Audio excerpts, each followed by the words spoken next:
This week on the Sports Initiative podcast, we sit down with Senior Lecturer at Leeds Beckett University, Dr. Anna Stodter. She discusses her research into coach education platforms and the positive and negative effects it can have, the importance of culture and environment on coach development, and how her research has changed her as a practitioner when coaching.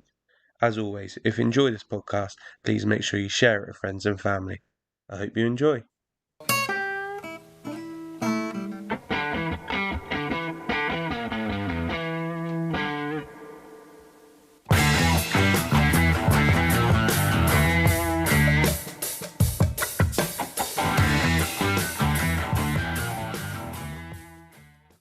So Anna, really appreciate you spending a bit of your Tuesday morning talking to us. How are things your end? Are you all good? Yeah, very good. Thank you. Thanks for having me. Yeah, really good. Recently started working as a senior lecturer in sport coaching at Leeds Beckett University. So I'm still settling in and getting into the rhythm of our second semester, leading a couple of modules. So it's all go. Perfect. So I think, you managed to jump ahead kind of to what my next question would be. So do you just want to explain to people that don't know you, I guess, who you are, a little bit what you do, an extension of what you just said there, but also, I guess, a little bit of some highlights of your journey to get to that point? Well, that's a big question. So yeah, as I mentioned, at the moment, I'm working in higher education, in sport coaching. So that means I teach and develop coaches or student coaches, but also have a kind of research responsibility. So my research is to do with how coaches learn to coach. Um, that research I did for my PhD was partly funded by the FA at Loughborough University.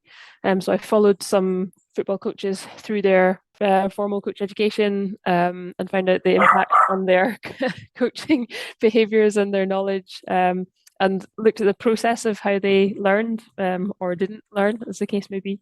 And since then, I had a brief stint at Archery GB. I don't know anything about archery really, but that was an interesting foray into a different sport, and was supporting coaches on their Olympic and Paralympic pathways for a year. Then moved to Anglia Ruskin University in Cambridge, where I was working as a lecturer in sport coaching there as well. Coached at Cambridge University women's rugby team for 7 years. People might know that at Cambridge University, their main kind of interest is the varsity match against Oxford, and that was played at Twickenham. So that was a really it's a privilege to be involved in that kind of tradition. And yeah, as I said, recently moved up to Leeds to learn a bit more about sport coaching and teaching and developing coaches. Perfect. So I think loads of really cool experiences for us to dive into there. Going to start with a really big question, and feel to take it as you want to here. But in your perspective, what does good coaching look like? Oof, that's a huge question. I think I would twist it around to have that kind of learning focus, really. So, um, we can sort of use the idea of pedagogy. I know that some people kind of say that obviously pedagogy is to do with adult learning, but it's kind of been more broadly applied to everyone's learning, whether you think that's right or wrong. That's another debate, but I think that focus on learning of the players or participants is a kind of hallmark of good coaching, and then as an extension of that, coaches that focus on their own learning and continuing to improve and continuing to find out more about why they do what they do, so that they can use those things in different situations. I think that's another hallmark of good coaching, because there's not necessarily one correct way to do it. There's lots of different ways that might work in different contexts for different people. And so I think that if you focus on that learning, then that sort of helps you to navigate through that uncertainty. Yeah, I think the context bit you mentioned there is a really interesting one. And I've said this before, there's loads of examples, I think, of people finding the right context or environment for them to allow them to flourish that might not necessarily work elsewhere. Mm. So looking at, I guess, in the broadest context, what do, in your experiences or the people that you've seen, those that have gone on to be successful in an environment, what type of care do they take in themselves in terms of trying to develop and learn? What type of strategies do they use? How do they go about allocating time? Yeah, what does that look like from a professional or from a coach development point of view and trying to develop themselves? What do the good coaches from your experience do in that space? Yeah, it's a good question. So through my research, I followed some different coaches working in different clubs. There were football clubs. Some of them were taking part in formal coach education, but some of them weren't. And I kind of did a comparison across those two groups. But there was one club that really stood out to me that seemed like a pretty positive kind of learning environment for the coaches. It was, yeah, professional club, like a sort of well-known one. Um, and I suppose from the outside, people might think that those sort of well-known football clubs have like a emphasis on sort of performance and high standards, and they did, but also it was a really, as I said, quite positive learning environment. And what kind of allowed that to happen was there seemed to be a culture of the coaches working together, kind of even if they were just coaching by themselves, they would routinely kind of debrief with the other coaches in the club after the session on a kind of informal basis, a bit sort of like, oh, I tried this today. What do you think? Did you manage to like look over and see a little bit of my session? Like, what do you think of this or that? Or do you have any ideas that I might try out next time?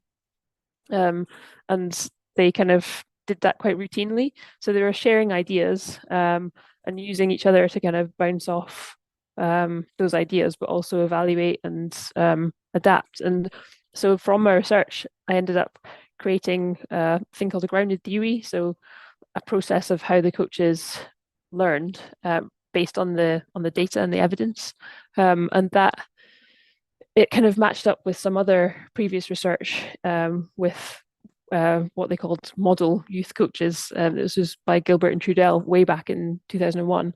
They looked at how sort of top youth coaches learned to coach through experience. And what I found in my research really kind of echoed what they found as well.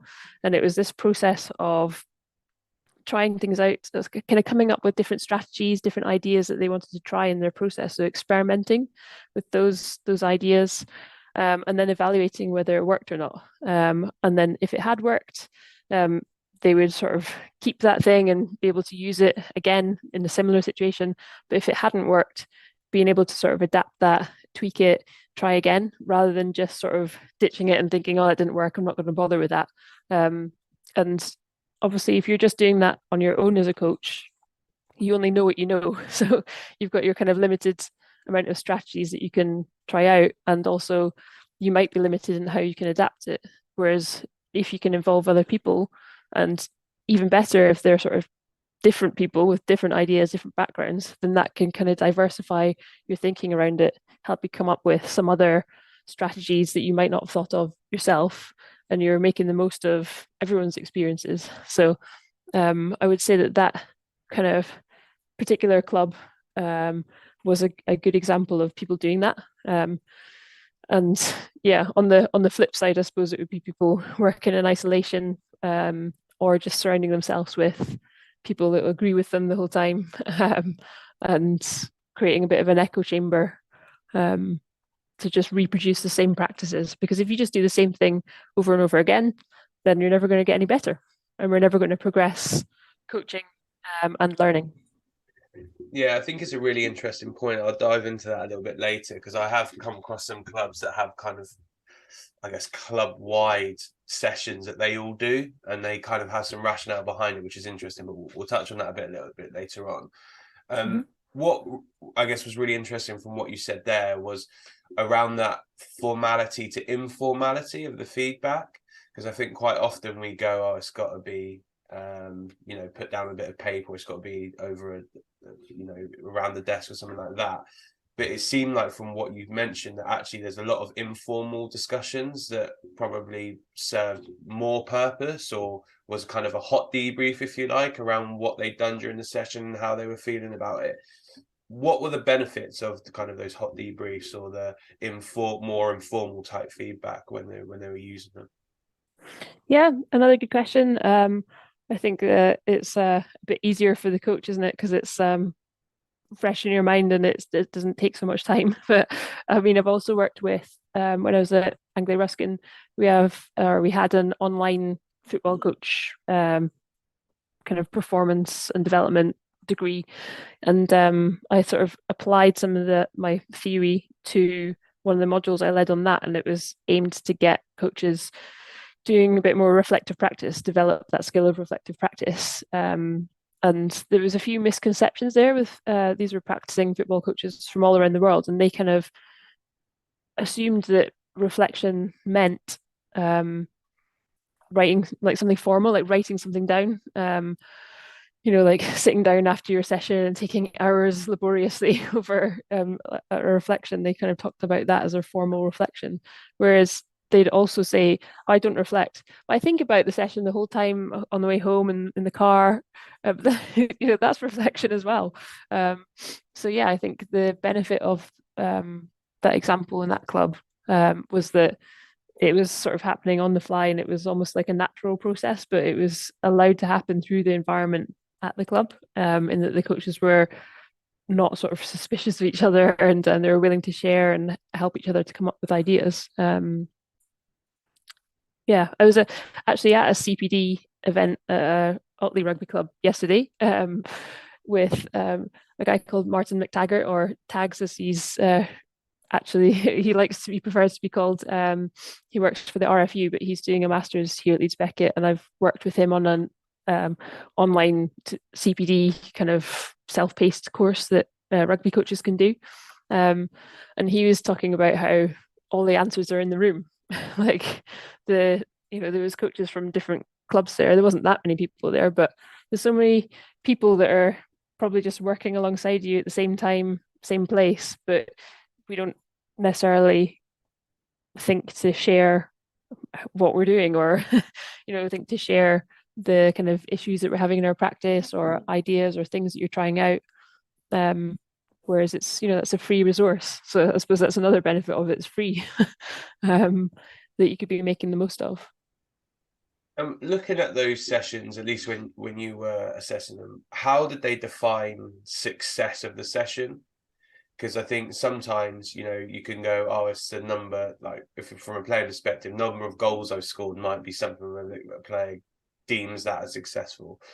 Coaching, obviously, as an art, if you want to call it that, is inherently different, because you're going to probably have some aspects that flow really well and all the players are in a flow state, but that might be nothing to do with your session design. There might be another time where actually it's really high challenge and you're having to provide high support, but the actual session design itself is really good and is maybe incorporating what you wanted it to, and you're getting a lot of the outcomes you'd address. So how did coaches go around getting criteria for what success looked like within their session? Yeah, that's another very poignant question. And in my research, they basically didn't. I have to be honest. I found it with the coaches I worked with, I found it to be generally quite a kind of tacit process. So what I mean by that is they hadn't really thought through what works or what success looked like. So my research and other research has found that coaches are really focused on what works. They want sort of pragmatic kind of solutions, things that work in their practice, and that's it's a key driver of their learning. So that was a bit of a grey area, was from the coaches that I worked with, was how do they judge whether something works or not? They weren't really kind of clear on that. Generally, it was things like, "Oh, that works. Well, I'll keep doing it then." Whereas I think there's definitely room for coaches to think a little bit more about that, get a little bit more detail there, because if you understand why something works, then that will help you to apply it in a similar situation or work out if it's relevant to another situation that you come across in the future or not relevant. And it will probably help you to adapt it better to be more effective. So yeah, there wasn't much in the way of really defining what success looked like. In the research, is there anything that hints towards that to say actually, a, a gold model of this, of defining success criteria, has these key steps in it? Hmm. That's I'm not sure I can answer that one. Uh, I think there's lots of like here at Leeds Beckett, it's been interesting, like teaching new modules is a different way from where I was previously. There's a lot of emphasis on kind of coming up with your own model of coaching or a model of the sport that you're coaching more accurately, probably, and then creating a curriculum from that, um, and being a bit more deliberate about setting out what you're going to work on and therefore, what you want to get out of it. So some like that stuff is based on research. But I wouldn't say in terms of learning there's much that I've seen about that, but it doesn't mean to say that it doesn't exist. No, that's absolutely fine. I think it's just a key consideration for coaches to have, right? Like if you don't go into the session knowing what success looks like, how are you going to know if it's an effective session or not? Mm. Because it can't just be on one criteria or the playing criteria, because it might actually break down. Say for example, if we're looking at it from a football perspective, because it's easier for me, the number of crosses going in, Mhm. and we have a really low count, but actually that comes because the build-up play prior to that, someone was really struggled and we had to provide them with loads of support, but by the end we could see that they were trying to action some of the stuff we discussed. Whilst your end success criteria hasn't been reached, you can probably make an argument that actually during that session you've had a high level of success by helping one of the players develop Mhm. or try and develop skills. So I think that maybe, yeah, that identifying what the success actually looked like in a couple of different facets is a good almost starting point. Start there. What does success look like? Okay, we're going to cater our session accordingly. Yeah. So, and there's also success for your players or participants and success for you as a coach. Like if you're working on something that you want to learn as a coach, and then, yeah, different groups or individuals or participants as well. It's quite a big a big ask. The coaching's really hard. I was thinking about this before sort of jumping on this call. Like it's a hard job, so there should be a bit more appreciation for what a skill it is to be good at it. Yeah, I was having this conversation the other day, actually yesterday. I was talking to someone was saying about the skill sets that different individuals have, and you listen to a radio host or you listen to or watch on the TV, and you go, I mean, yeah, they're really, really good. And I pointed out to my friend, I said, yeah, but if you ask them to cater a session for 30 children or 30 people to keep them all engaged and on task, I said, some people will think that's wizardry because they wouldn't know how to talk and organize and develop that many people. I said, so it's just a different skill set you had, which is what you're alluding to there. Um, I guess looking at either from your research point of view, did you delve in a lot into what formal qualifications were offered and how that helped develop individuals or not develop individuals, or I guess the benefits or negatives of that type of stuff? Yeah, that was the main kind of driver, really. It was an evaluation of a formal coach education course. But I made sure to have a group of kind of comparison participants that weren't going through formal coach education at the same time. And so from that, I was able to create a process of learning that seemed to be happening for all of them. And it you kind of made me think of it a little bit earlier when you're talking about the different aspects of a session and the different aspects of success. In that the process was more to do with like the concepts that you come across or the ideas. I kind of dislike this terminology, but like people talk about it as like nuggets or like that sort of thing, like little chunks of things that you come across.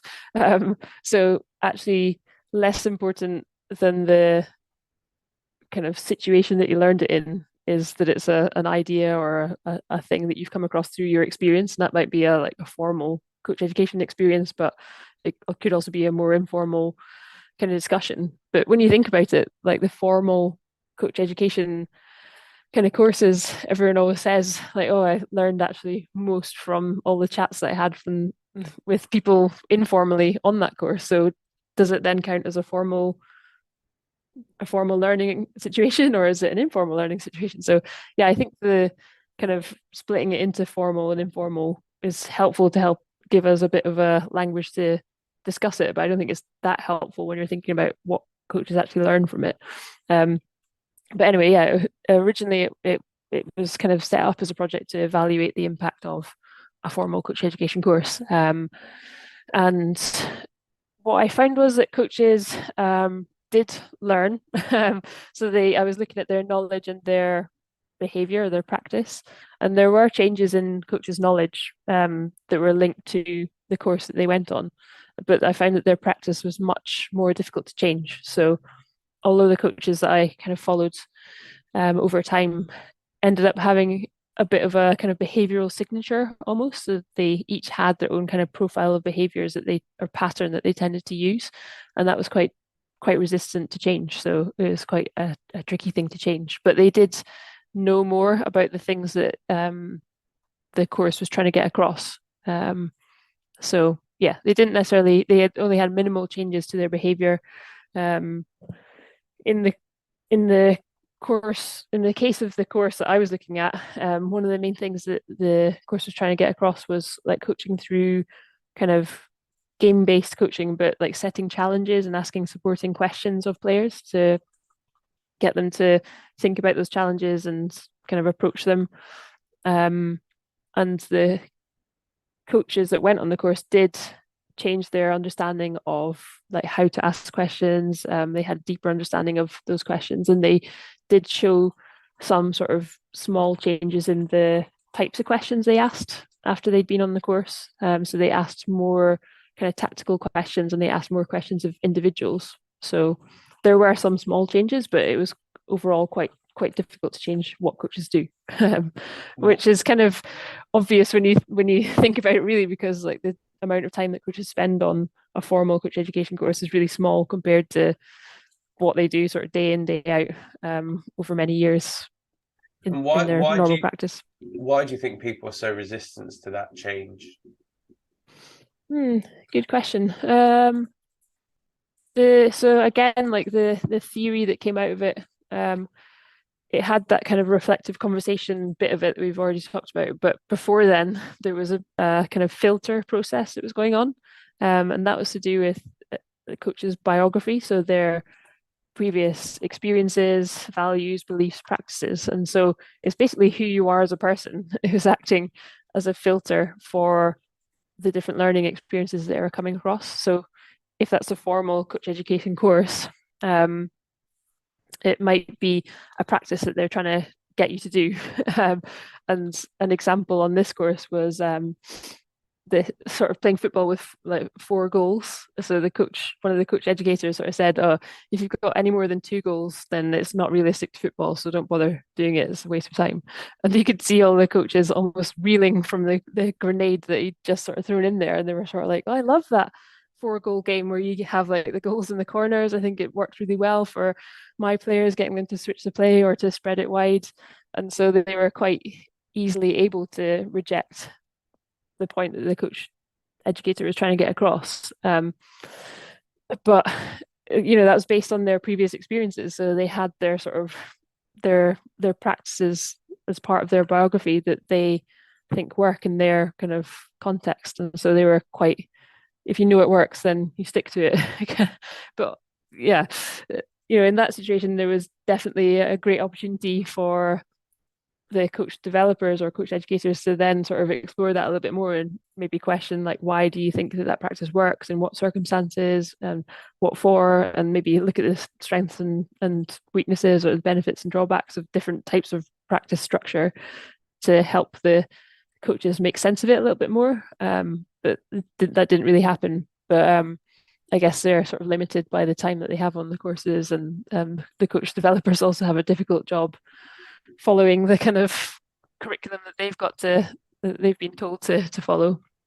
So yeah, a big part of it is coaches' biography, so who they are, their previous experiences, And then the next bit was the context. So even if something they came across, a concept on a coach education course, for example, was something that fitted in with their biography, they thought, oh, this is quite good bit of info. I might try that out. If they thought that it wouldn't work in their context or it wasn't relevant to their context, then they were also kind of rejecting it, or maybe adapting it so that it might then be tryable in their context, if that's even a word. So yeah, the context is important as well, that the coaches are working in. And there was examples of coaches that were working in a context where they didn't have the room to experiment with new things. So that meant they were resistant to trying it. You mentioned earlier, like an example of a club that has its kind of set way of doing things, or like a club wide practice that they, a curriculum maybe that they have to do. And there were coaches that were working in those kind of environments. So they were sort of like, yeah, this is a great idea, but we have a curriculum. So I'm going to stick to that. Or coaches that were sort of pretty burnt out by the end of the season and just thinking, I'm just going to stick to what I know, just get through to the end of the season. I'm not really in an environment or a context where I feel I can sort of try new things and experiment. Or coaches where they're working in a club where there's a big scary boss breathing down their neck, thinking, what on earth is this person doing? And discouraging them from trying new things that might not work. And there's like performance pressure as well. So yeah, loads of reasons, but then I kind of split them in my sort of theory or process down into biography, so a biographical kind of filter, and then a contextual level filter, which the all the new ideas had to go through before it even got to the stage of coaches trying it out. And how much did that, if they did reject it in either of those two filters, compared to those that actually had the space to be able to give these ideas a go, how much over the period you worked with did that negate their development as a coach? The inability to actually be able to give those new ideas a go. I'm thinking, like I mentioned to you earlier, around the club that have a set criteria. Their argument for that is that the players are never learning the practice; they're only learning the skill that you're asking them to do. So if it's scanning, for example, they know the practice, so actually they don't need Yeah. to worry about the practice. They can focus on the scanning, which whether that's right or wrong, I'm not sure. But as a practitioner, I guess your ability to do that session, if you've been at the club for 7 years and you've done that session every Tuesday, Thursday for 7 years, you know how to run that session, but it obviously would halt your development. So yeah, how much did it negate or increase someone's capacity as a practitioner by being able to reject or accept those types of ideas? That's a difficult one to answer. With that example that you give, like, yeah, as a player, I used to play rugby. I kind of missed that out of my journey. I kind of realized, but yeah, I've experienced that, having a kind of set of practices that you know that you can do, so you don't waste time sort of learning to do that. You can just focus on what it is you're meant to be learning. So yeah, I can appreciate the benefits of that as well. But yeah, in terms of the negating their or limiting their learning, yeah, I think it was kind of the context was really important, and that was something that hadn't really been discussed so much in the literature before my research. So everyone always kind of knew that obviously who you are, your starting point, influences what you learn, um, but there wasn't necessarily such appreciation of the importance of context. But it's difficult to answer because I don't, yeah, there weren't there. It's impossible to look at coaches out of their context, really. So you can't sort of compare someone that's working in a context that's influencing their learning and someone that's not working in a context that's influencing their learning. So yeah, I can't You really need, answer it. yeah, you need someone that jumps around a lot to see whether they keep progressing, stagnate, or drop. Maybe that might be, yeah. Your next next bulk of work can be on someone that leaves a club after 18 months and keep tracking their journey over 4 or 5 seasons, something like that. Well, I did have a coach that was really keen on all the things that they came across on the course and really kind of went almost all guns blazing on trying it all out, but it just didn't end up working out for them because it didn't necessarily fit in the context. So, like I said, there was it was a club where there was quite a lot of other coaches kind of always loitering around, watching, the sort of parents watching, thinking, "What is this sort of chaotic session that I can see in front of me?" And yeah, I mean that coach ended up being paired up with another coach that had been at the club for sort of 10 years plus, was a lot more kind of old school, clearly just to sort of keep an eye on them. And then they didn't sort of make it past the end of that season. They just ended up moving on because it wasn't really the right place for them. So yeah, maybe it limited their learning, but I'm sure they would have learned other things through that process and maybe gone on to find somewhere that was better No, for no, a better fit for them. no one likes a Maverick, even if you're a coach or a player. No one likes Mavericks, apparently. So I guess the next question for me around this is, how's it affected you as a practitioner, like this research or going through that process? Because obviously you mentioned you did a big block working at Cambridge, and now you're in, you know, a lecturing perspective, and you would have seen the coach education pathway and maybe the strengths and negatives of that, but also from seeing a lot of practitioners work in different environments. So how's that affected you in your workings on a day-to-day basis?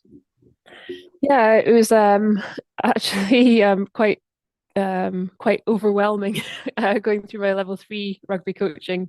I think it's now called the Advanced Coaching Award or something. But yeah, I find that quite overwhelming in that I was obviously on the course. I did it a few years ago now, but I was on the course to learn myself. But then I found being on the course really interesting, just from a more researcher point of view and the way that it was set up. And there came to be kind of a bit of an experience on the course where I was having to deliver a session with a group of players, and it just got all quite. There was too much going on in my mind, and I was sort of trying not to analyze the course itself and the coach developers, trying to analyze my own coaching and focus on trying a new thing in my own coaching.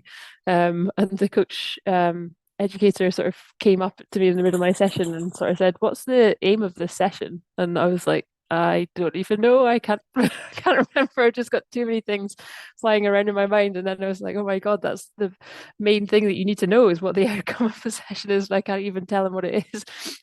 So yeah, that was a bit of a yeah, an overwhelming moment. So that's quite interesting, even from like understanding learning theory point of view, like the more sort of cognitive approaches to learning, the kind of overload of when you've got too much going on and you just sort of break down. So yeah, that's one effect. But yeah, I don't know. I mean, I've sort of used the theory just to help structure some ways of working with coaches. I think it's quite useful for coach developers potentially to almost position themselves around the theory. So it's kind of like a process, as I've mentioned.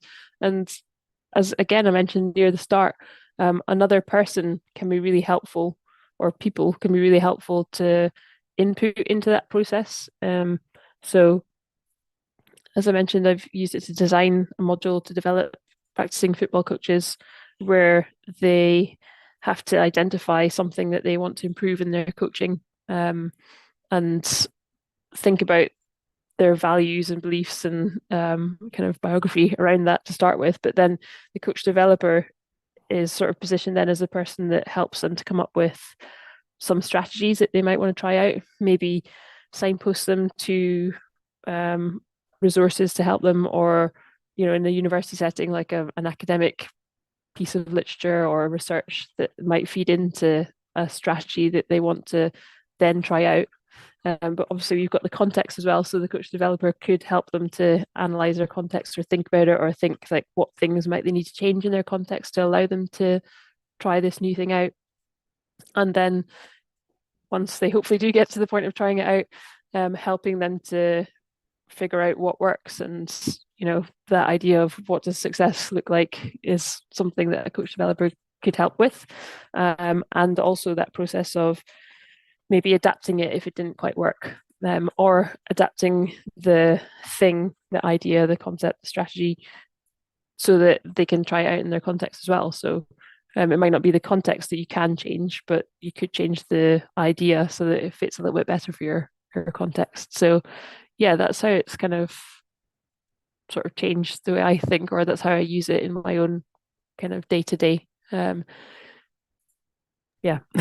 Yeah, and how does that work for maybe sports that you're less familiar with, or you're working with someone who you're less familiar with their sport? So I don't know at Leeds if how broad the spectrum the coaching thing is. I know the course that I did when I was at university, we had BMXers to snowboarders to rugby to football to netball to, and obviously the lecturers would be maybe strong in some knowledge base, but not so much in others. And you mentioned obviously some of your stops earlier on, I think with archery, etc. So how do you go around challenging individuals on their context when maybe you're not as knowledgeable in that space, but still giving them the opportunity to assess it from their more extensive knowledge?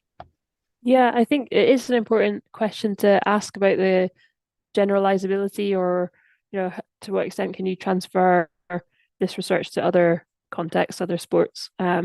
So it came from football, as I've mentioned, and I'm not claiming that it's a process that, or a theory that all coaches go through, because it's based on evidence from that context or that environment and that type of coaches. So I'd say it's applicable to coaches of a particular level, sort of between level 2 and level 3 in that UKCC sort of money, and working in sort of football sort of centres of excellence, academies, etc. So it's definitely relevant to those kind of coaches because that's where the data came from. But I have found that it's quite like people see some sort of relevance to them in other contexts and other sports, and that kind of resonates with them. So it has some kind of it. I hope that it still can be used across other sports to help people just think about whether they agree with it or not, and maybe sort of walk themselves through the process to see if it helps them. So yeah, it's an important question to ask, like how sort of generalizable is it?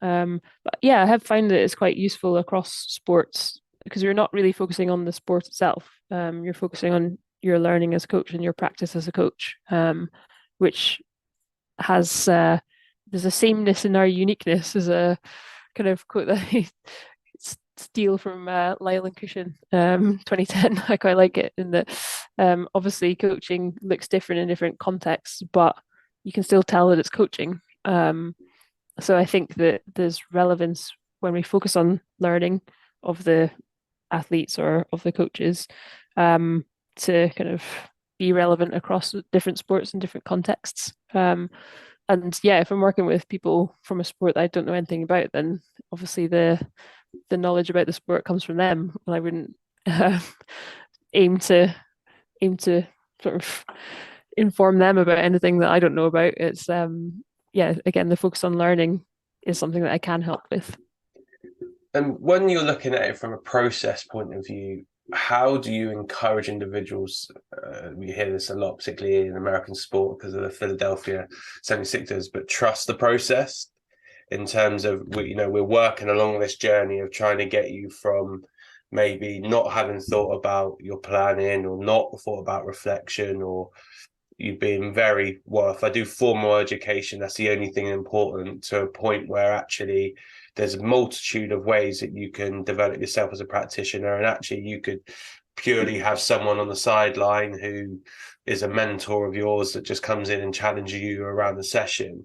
How do you get individuals to trust that process, and not understand that you're going to get everything overnight and that it might take you years upon years upon years to get to the end point, but that there will be success along the way, etc.? Yeah, I mean, I haven't really worked with anyone over a process of years and years and years, and that's a limitation of like coaching research. Other than Darren Watts, who's at Loughborough, he's got a really cool study that followed up with coaches 10 years after they started and found out what they'd learned. But that kind of thing's pretty rare. So yeah, I'm not really sure, but one thing from the theory that might be useful in that respect is there was a way to kind of circumvent the biographical filter by basically showing coaches that the thing that you wanted them to learn would work in their context. So it was kind of like a seeing is believing kind of shortcut almost. So the coaches were talking about if they could see a new idea working in their context, then they would be much more likely to just give it a try, regardless of whether it maybe contradicted their initial sort of beliefs, values, etc. So that's one sort of more practical tip that might be helpful. But yeah, over a longer period of time, that's something we don't really know loads about. I think that's an interesting point, particularly, I guess, for people that are maybe hiring and looking at the seniority of staff, thinking about who you hire in those, and I'm going to put inverted commas, senior positions. If you have someone that is willing to give stuff a go or is willing to, be reflective or creative, all those types of things, then because people are seeing it in that context, they then will believe it in the context. Whereas if you have someone that maybe is more traditional, it may be far more challenging for a creative, reflective coach to come into that environment if what they're seeing isn't that, because they're like, well, actually, I'm the under 10s coach.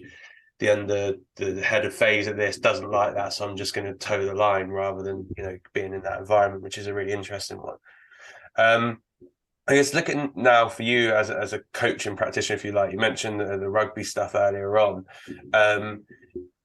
Obviously, we've mentioned a lot around context here. When you walk into that environment and you're going, right, obviously I'm coaching this rugby team, how do you begin to establish what the context environment is, and maybe then to where you want it to be over, you mentioned 7 years, but yeah, I guess we've mentioned a lot around context. How do you begin to establish what that context is when you first go into an environment? Because you would have done it recently in a lecturing role, but obviously from a coaching perspective, you would have had to have done it then as well. Yeah. No one's ever asked me that.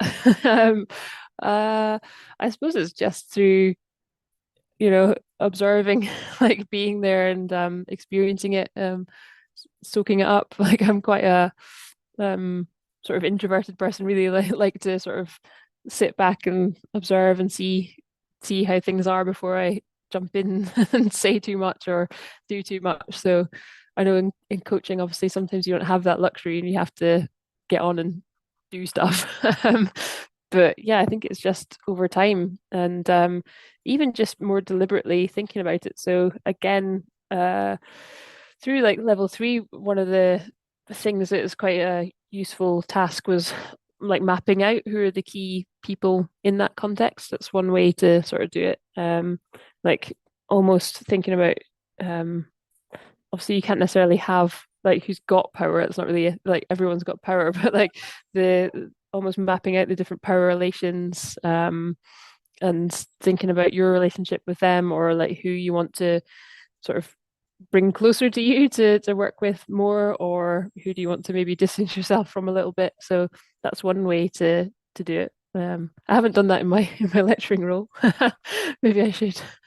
It seems quite Machiavellian, really, but I did do it from my previous coaching role. It was quite an interesting exercise. I guess it's an interesting point you made there as well.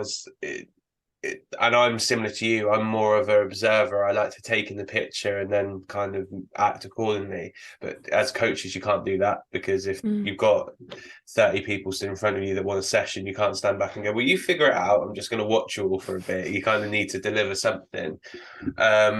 So I guess it's that ability to have multiple hats on, isn't it? Being able to actually put on a session, but then to also be able to say, I'm going to put on a session that maybe I know at this point, to see what outcomes I get from the players, and then maybe be able to understand and analyze the context from there, which I think is an important one. You mentioned earlier on around the build up to those big games. Sorry. No, you're all good. Um, you mentioned earlier on around obviously Oxford Cambridge, which is Mm. a really big deal for anyone in the UK. They probably watch the boat race year on year, even if you don't watch any that type of sport for the rest of the year. What does it look like in terms of preparing for that as a practitioner? How do you go about, making sure that you're happy with the preparations, you're preparing yourself and then preparing your team accordingly? Because I can imagine emotions run high and it's really easy to get over aroused, or you try and pay it down too much and go under aroused. So how as a practitioner do you prepare yourself and the team for that kind of one-off really high scale event?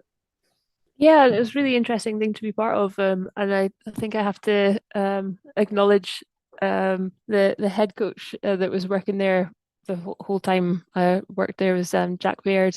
Kind of had built up over time quite a lot of experience of doing it, and again, Ian Minto was there as well. He's a bit of a legend, like an older guy that has a lot of wisdom.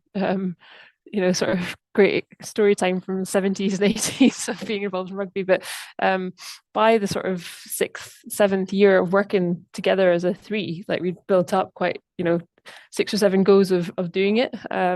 So I think a lot of it just came from kind of those experiences. And we got pretty good at it's an interesting kind of context as well of women's rugby, women's university rugby, where maybe women might not have had the opportunity to play a sport like rugby before, and so they sort of turn up having never played it, maybe seen it before, but not necessarily played it or played even in a team before. And we got pretty good at actually accelerating. Some people were able to get from having never played to playing, at Twickenham HQ within like 6 weeks, basically. So, um, yeah, it was just a sort of through experience, but just like constant kind of reviewing and checking in, I think. So I think Jack is probably quite annoying for some of the players, but Jack always had a bit of a idea of like who his team was going to be, like what it was going to look like,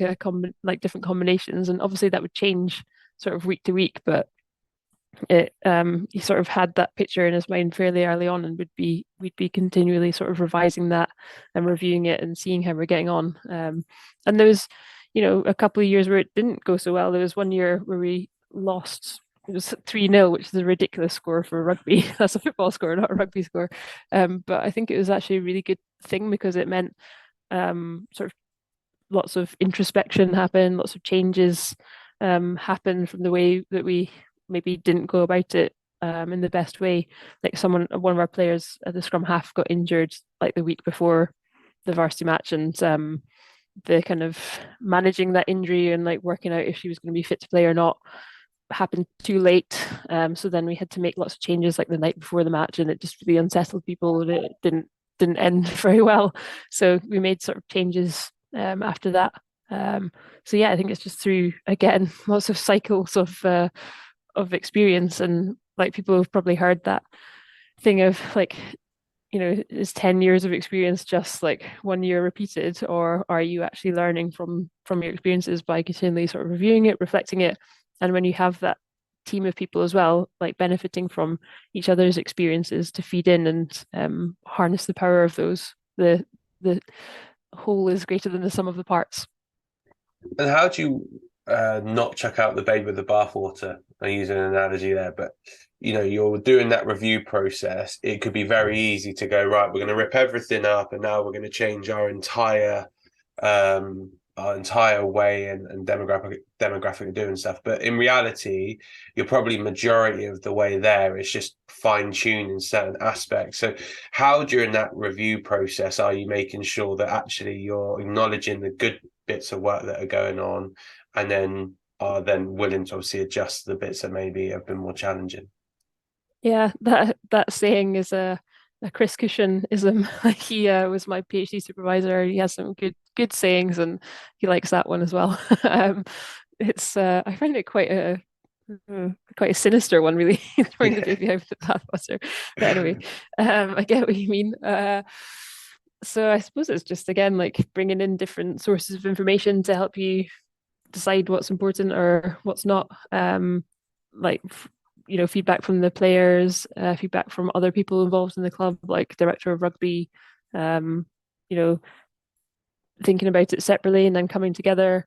As I said, Ian Minto, he had so many years of experience, so he was really useful because like he was great. Like anything you come across, you sort of mention it, and he was like, "Oh yes, yeah, that always happens, or that happened in 1982, or whatever." And so that's a good resource to draw upon when you're trying to fall back on what's important. But I suppose as a coach as well, if we're bringing it back to sort of biography, you might want to think about your own values to act as a bit of a guiding principle there to how you think, what is important. And also, there's another thing is in research, looking at sort of really successful coaches spend a lot more time thinking about setting the issue rather than trying to solve it. So rather than like more novice coaches, evidence seems to suggest they tend to go straight towards a solution. More experienced coaches, more successful coaches seem to spend a lot more time really analyzing what the problem is or what the kind of issue is before they then sort of work out what sort of things they could try out to solve it. So there's a few things there. Yeah, I guess having a greater understanding of what you're actually, what you're facing, what the challenge is before kind of just trying something out unnecessarily. Yeah, really interesting point. Listen, Anna, I'm conscious of the time and what we allotted for this because it has flown by. But last question for me, which is in 3 words, how would you like your fellow practitioners, students, etc., to describe you and why? Me? Yeah. uh, that's a good question. You could have given me some warning on that one. I'm gonna have to think about it. Um, I hope. Um, so I suppose I'm thinking of like as a coach for my players. I hope that they think that I've got like good input to share. I can't think of one word that actually describes that. So like, but there's been times where I don't really say much, and I know that sometimes people misinterpret that as like almost a bit intimidating. But I don't mean to be like that. I want to what I do say to actually be worth saying. Um, so maybe like shrewd. Yeah, yeah, does yeah. that That's word what. right? Yeah, I mean shrewd. That could be one. I hope kind. I think it's important to be kind. Because a lot of people have a really bad experience taking part in sport and being coached, and I don't really want to be part of that. It's meant to be fun, so I hope kind or something along those lines. And something to do with like one of my values is to do with like potential. So um, I didn't really talk about my rugby journey, but basically I took it up in my sort of mid-20s quite late and ended up playing internationally when I never thought that I would represent my country at anything really. So it was a bit of a surprise, but it was a pretty cool journey to be part of. Like realizing that I had some potential to do something I never sort of realized or thought that I would do. So that's one of the things that's one of the reasons why I'm into coaching and into learning as well, because I think it's a great way to sort of help realize potential.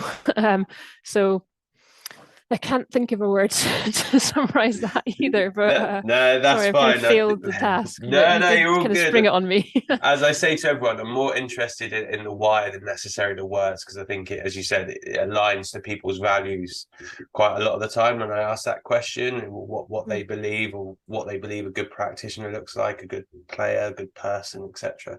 So I think those obviously align quite nicely to quite the common themes that we've had throughout this episode. So, listen, really appreciate your time. I think a fascinating insight into how coaches can better themselves and look to obviously develop themselves into better practitioners wherever you are along the scale of coaching. So really appreciate your time and catch up with you again soon. Thank you. Yeah, it's been a pleasure. And if anyone wants to get in touch and discuss further, then they're welcome. You'll find me on Twitter or email. And I hope you enjoyed the soundtrack of barking and howling. It's all good. It keeps it more interesting than my dulcet tones for the entire episode anyway. So listen, really appreciate your time and catch you again soon. Thank you.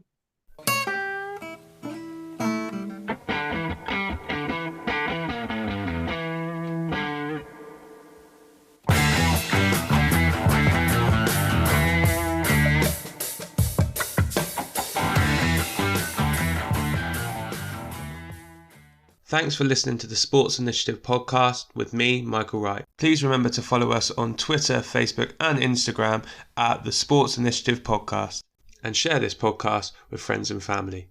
I'll see you next week.